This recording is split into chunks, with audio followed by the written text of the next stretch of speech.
আপনার কি মনে হয় যে চরিত্রায়নের দিক থেকে কি আপনি নন্দিনী ক্যারেক্টারের মধ্যে কি আরও কিছু ইমপ্রুভমেন্ট দেখাতে পারেন বা করতে পারেন?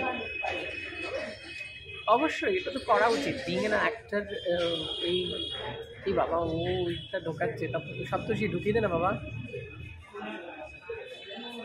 বিং এন অ্যাক্টর আমার মনে হয় যে এই ইমপ্রুভমেন্টটা প্রত্যেকটা অ্যাক্টারের এই প্রসেসটা চালানো উচিত। যদি কোনো অ্যাক্টর মনে করে যে this is the final and beyond that আর কিছু করার নেই, তাহলে আমার মনে হয় সেই অ্যাক্টাররা সেই চরিত্র বা সেই শো বা সেই নাটকের সাথে থাকা উচিত নয়। যদি তার শেষ হয়ে যায়, দেওয়ার মতো শেষ হয়ে যায়। ইভেন আমি যখন শ্রীচরণ কমলের শো এখনও যখন করি, তখন আমার মনে হয় যে কিছু অপূর্ণ হয়ে গেল, মানে কিছুটা এখনো দেওয়া বাকি আছে। তো ওখানে নন্দিনী তো ব্লাডি রেড ইন্ডিয়ার নন্দিনী, এটা তো যাত্রা শুরু হলো। তাহলে এখন এই প্রশ্নই আসে না যে আর কিছু কি বাকি আছে। অনেক কিছু বাকি আছে, আর কিছু তো বড় দূরের কথা, অনেক কিছু বাকি আছে। এটা যখন আরও জার্নি হবে, আরও কিছু বেরিয়ে আসবে। যেমন আমার মনে আছে যে যখন আমরা ওই লাস্ট সিনে দাঁড়িয়ে আছি, তখন আমার অন স্টেজ দাঁড়িয়ে মনে হচ্ছে যে আমার প্রদীপটা তুলে নেওয়া উচিত আমার হাতে। এটা আমাকে ডিরেক্টর বলে দেয়নি। অবশ্যই ডিরেক্টর আমাকে স্বাধীনতা দিয়েছে, না তো অন্য কেউ হলে এটাকে হয়তো বাজেভাবে নিত, কিন্তু আমি সেটা করতে পারছি। এই স্বাধীনতা আছে। আমি এইটা on stage, on show, on rehearsal, everyday আমার মনে হয় এটা যে কোনো অ্যাক্টারেরও কর্তব্য যে তার প্রতিদিনের দর্শায়ন, মানে দৃশ্যায়ন যেন আলাদা আলাদা হয়। এবং এটা চলবে, আরও চলবে, এটা কখনো শেষ নেই। যদি কোনো দিনও শেষ হয়, সেদিন আমার last day in my blood related শেষ দিন হবে, এটা আমার বিশ্বাস। এক করে করছি, প্রথমে মাধুর্যদাকেই করছি। যে প্রথম তুমি যখন এই চরিত্রটা পেয়েছিলে হেলেনের বাবা, তো তখন তোমার কি মনে হয়েছিল, কি ভেবেছিলে চরিত্রটা করার আগে? অ্যামেজিং গার্ল আমরা মূলত করেছিলাম 2023-এর ডিসেম্বরের 10 তারিখ আমাদের প্রথম শো ছিল। তার 6 মাস আগে আমরা এটা স্ক্রিপ্টটা পাই। তখন থেকেই একটা মানে স্ট্রাগল তো শুরু হয়। তাছাড়া এরকম একটা বড় ক্যারেক্টার আমার জন্য এটা প্রথম ক্যারেক্টারই ছিল। তারপর আস্তে আস্তে গল্প পড়লাম, গল্পের ভেতরে ঢুকলাম, ক্যারেক্টারটাকে বোঝবার চেষ্টা করলাম। কারণ এই একটা বয়সে, আমি যে বয়সে আছি সেই বয়সটাকে ক্রস করে আরও বড় একটা চরিত্র নিয়ে, যার ছেলে মেয়ে আছে, ওই ক্যারেক্টারটাকে ধরা, ওই বাবার দুঃখটাকে ধরা, কষ্টটাকে ধরা, সেসব নিয়ে আমরা স্টাডি করেছি। করে তারপরে এই ক্যারেক্টারটা বললো। আর তারপর তো একটার পর একটা শোজ আমাদের চলছে অ্যামেজিং গার্লের। আর যত শোজ হচ্ছে তত আমরা নতুন এক্সপিরিয়েন্স করছি, আরও ক্যারেক্টারটাকে আরও সুন্দর করার চেষ্টা করছি। তোমার প্রশ্ন, তুমি যেহেতু হেলেনের ভাই বা দাদা করেছো, হ্যাঁ, তো সেক্ষেত্রে তুমি কি কি ভেবেছিলে বা কীরকমভাবে ক্যারেক্টারটাকে ভিজুয়ালাইজ করেছিলে? আমি ক্যারেক্টারটাকে, প্রথম কথা আমাদের ডিরেক্টর তো ফার্স্ট আমাকে সেই ছকটা এঁকে দিয়েছে। তো আমি সেই ছকের ভিতরে আমার ক্যারেক্টারটা অ্যাকচুয়ালি মানে এত বেশি ইম্পর্টেন্ট নাও, আবার সেই মানে যতটুকু আমার দরকার ছিল, আমার মনে হয়েছে যে যতটুকু আমার এতটুকু দিলে মানে নাটকটা বেরিয়ে যাবে, আমি এতটুকুই দিয়েছি, আমি এর থেকে বেশি করতে চাইনি। বাট এছাড়া আমি বলতে চাই যে আমি নাটকটা করে এত মানে আনন্দ পাই, আমার এত মানে স্ট্রেস খুবই কম, আমি শুধু মজাই করেছি। মানে ফার্স্ট থেকে লাস্টে রাগ থেকে ধরে আমি খাওয়া দাওয়া, মানে আমি এত এনজয় করি মানে সেই জিনিসটাকে, মানে খুবই ক্লোজ একটা ক্যারেক্টার। ওর সাথে সাথে যে দর্শক যারা দেখে ওকে, ওরাও অন্যভাবে একটা মানে ক্যারেক্টারটার সাথে রিলেট করতে পারে আর কি।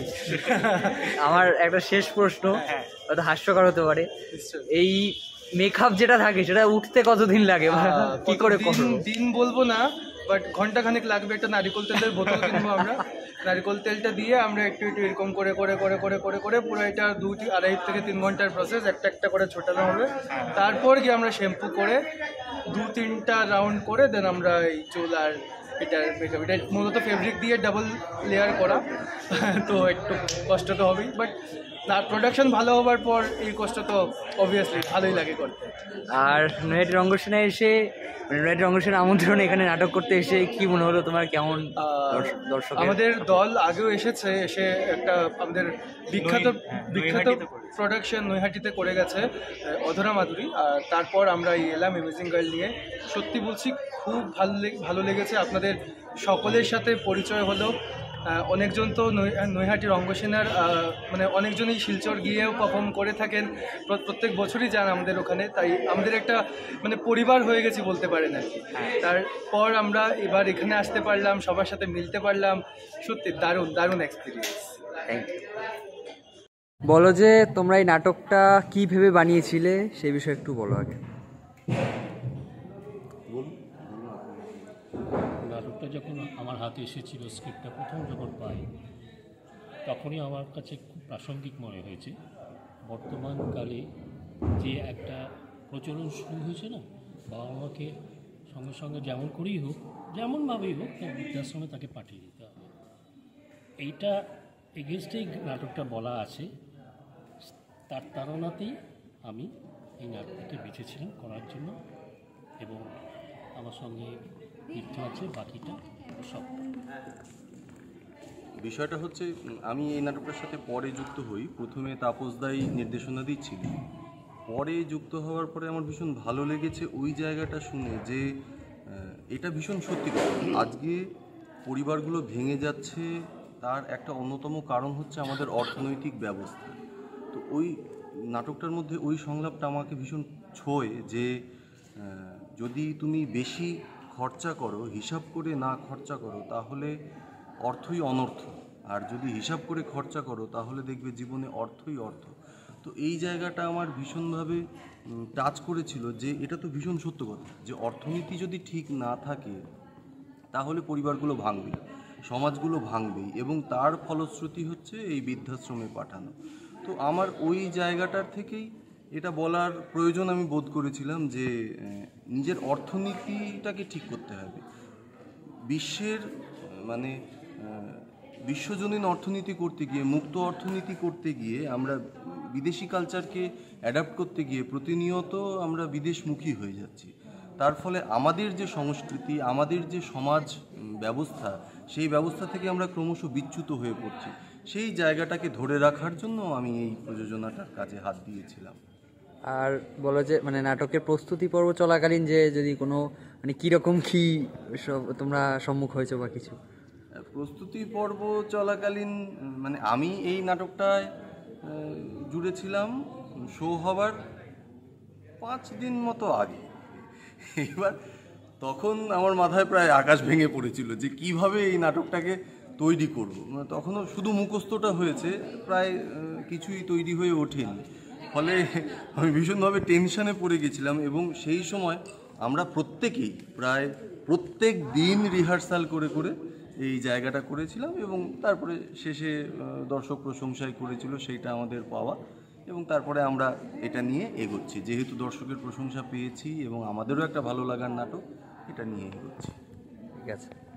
আমি বিশ্বজিৎ মুখার্জি। আজকে সত্যি একটা এত সুন্দর রঙ্গসেনার যে আয়োজন, তাতে আমার এটুকু বলার যে আমি নিজে খুব অভিভূত যে এত ভালো আয়োজন, এত সুন্দর একটা প্রোগ্রাম।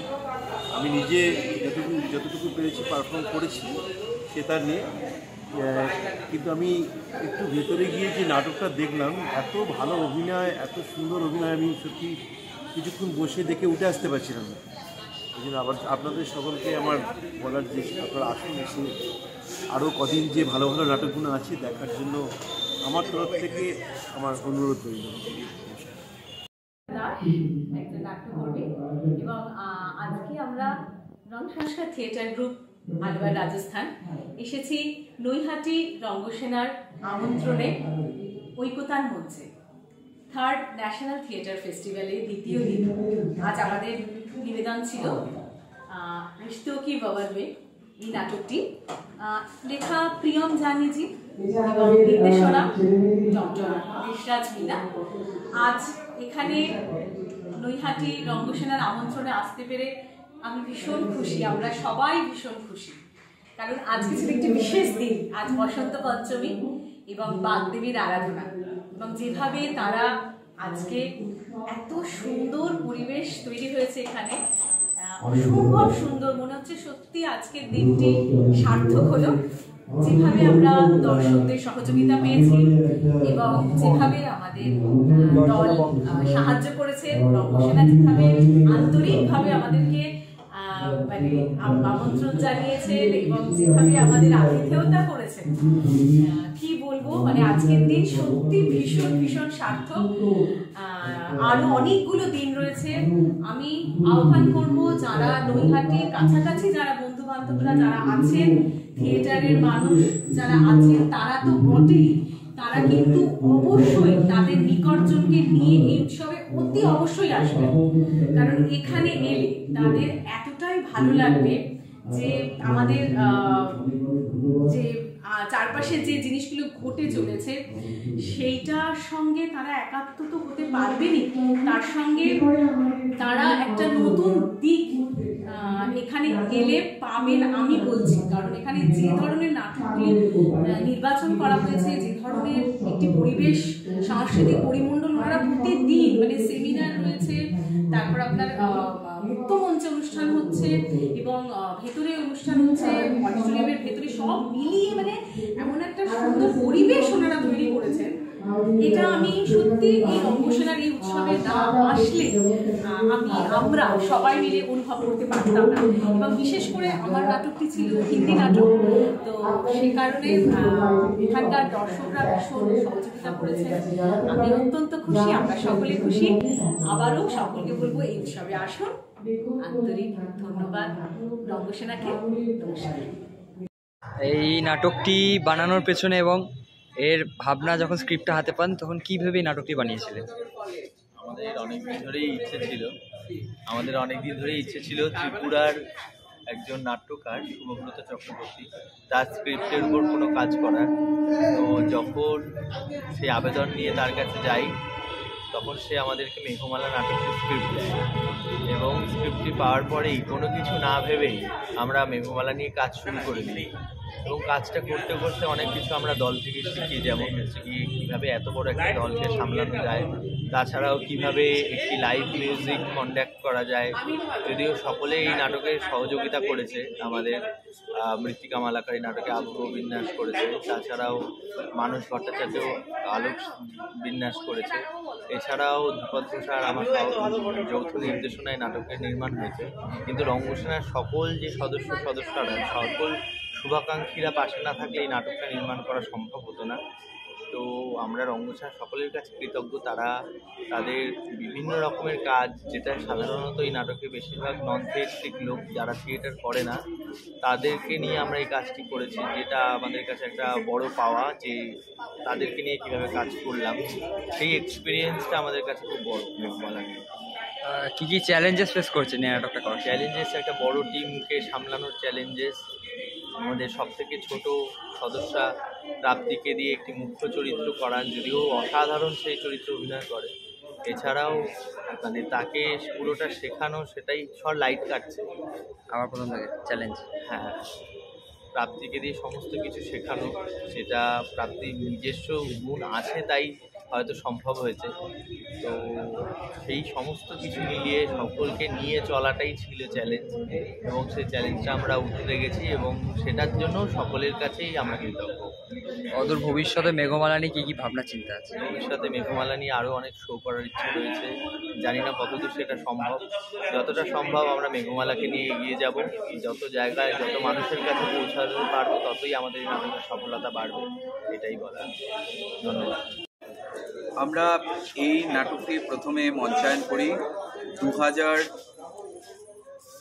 সেই 23 ডিসেম্বর মাসে প্রথম মঞ্চায়ন ছিল এবং যখন এই অ্যানি সুলেভান এবং হেলেন কেলার বিশ্বজোড়া জাতের খ্যাতি এবং বিশেষ করে হেলেন কেলার এমন একজন চরিত্র, এমন একজন বিশিষ্ট ব্যক্তিত্ব যার সুখ্যাতি গোটা দুনিয়া জুড়ে, অসম্ভবকে যাবতীয় সম্ভব করে দেখিয়েছিলেন তিনি।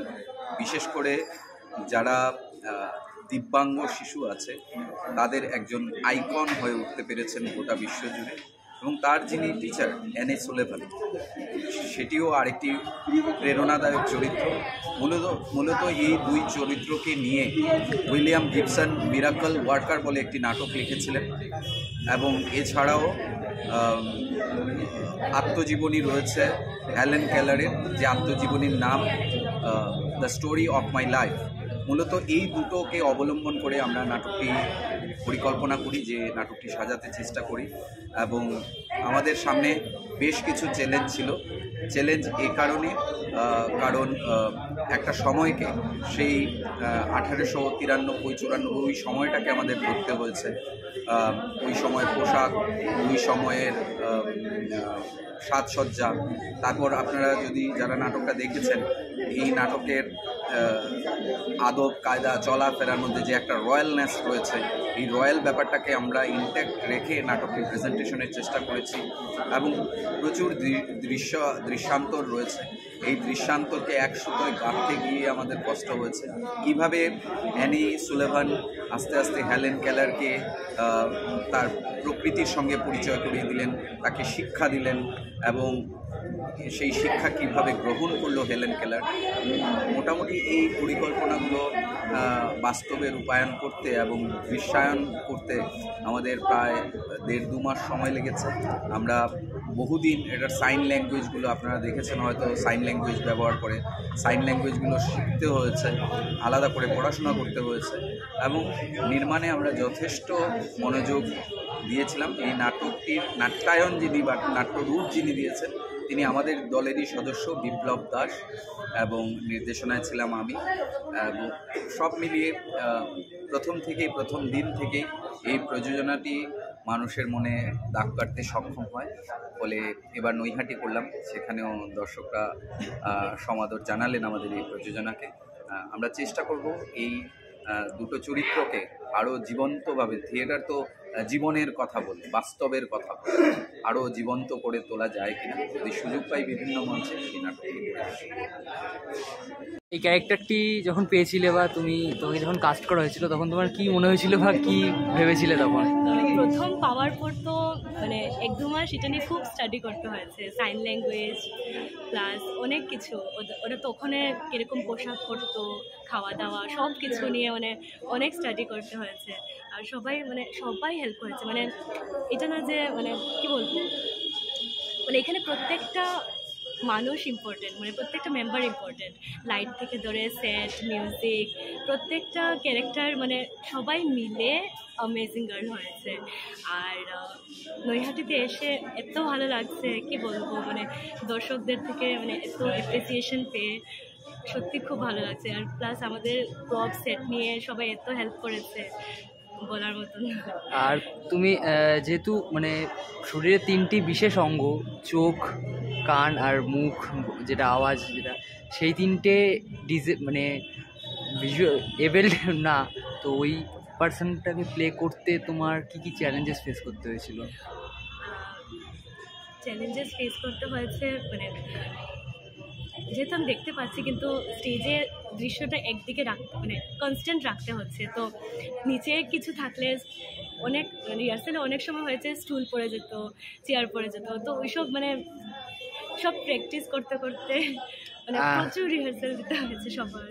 তোমার কি মনে হয় যে কী কী ইমপ্রুভমেন্ট করা যেতে পারে এই চরিত্রটা? অনেক ইমপ্রুভমেন্ট করতে পারো, মানে আমার যতবার করি ততবার লাগে যেন কিছু একটা মিসিং ছিল, মানে আরও ভালো করতে পারতাম, ভুল হয়েছে মানে আরও ভালো করতে পারতাম, মানে প্রত্যেকবার মানে কি বলবো।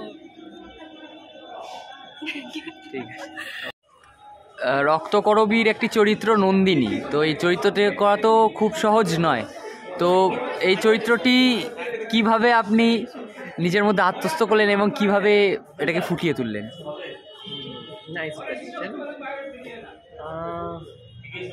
নন্দিনী যে আমি খুব কঠিন চরিত্র বলে কখনোই মনে করিনি, আর করিও না। আমার বিশ্বাস যে নন্দিনী কোনো একজন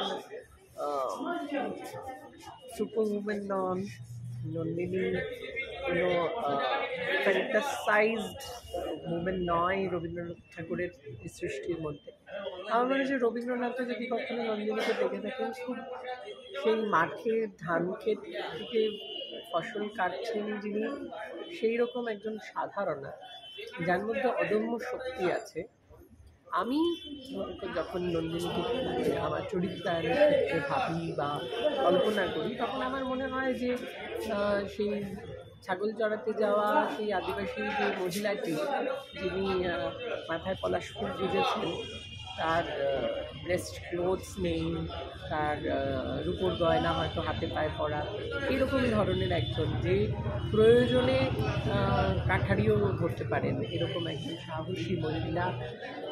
এবং আমার সবসময় মনে হয়েছে নন্দিনীকে যেন রবীন্দ্রনাথ প্রকৃতির মতো তুলনা করেছে। সো ইটস নট ডিফিকাল্ট, আমার মনে হচ্ছে খুব সাধারণ সহজ মনা প্রতিবাদী একটা চরিত্র, এবং এটা আমার ক্ষেত্রে খুব একটা কঠিন হয়নি, কারণ আমার বেসিক যে নেচার, আমার যে ক্যারেক্টারের, আমার ধ্রুপদ ঘোষের যে ক্যারেক্টারের নেচার, সেটা অনেকটা এরকমই যায়। তো আমার সেক্ষেত্রে নন্দিনী করতে কোনো অসুবিধা হয়নি। তবে আমার ভীষণ ভালো লেগেছিল এই নাটকের যে প্রসেসটা, সেই নাটকের মাধ্যমে এটা শুরু হয়েছে, এবং আমার মনে আছে 28শে অগস্ট আই গেস গিরিশ মঞ্চে প্রথম এটার মঞ্চায়ন হয়, এবং ঠিক তার আগের দিন এই নাটকের প্রস্তুতি শুরু হয়। 24 ঘন্টার মধ্যে এই নাটকটার নির্মাণ হয়, এই নাটকটা হয়, এবং নাটকে এটা ডিসাইড হয় যে it can be goes a fur.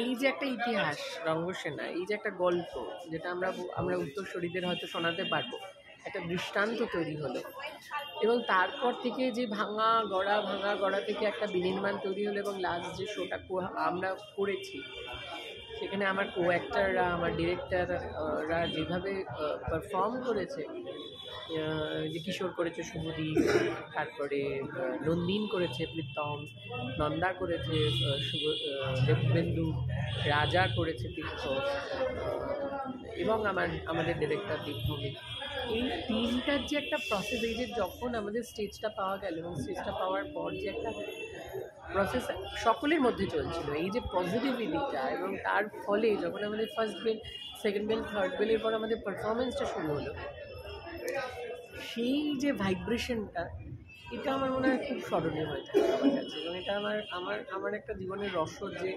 নাটকের নির্মাণ বা নাটকের যদি করতে হয়, মানে এরকমভাবেই করা উচিত, এবং দর্শকের রিয়াকশান, দর্শকের অ্যাপ্লজমেন্ট, এটা অনেকটা ভালো লেগেছে, ভীষণ ভালো লেগেছে। এটা আমার একটা জার্নির, আমার থিয়েটার জীবনের জার্নির একটা মেমোরেবল একটা অধ্যায় বলা যেতে পারে। ব্লাডি রেড ওলিয়েন্ডার নন্দিনী তার মুখ্য চরিত্রের।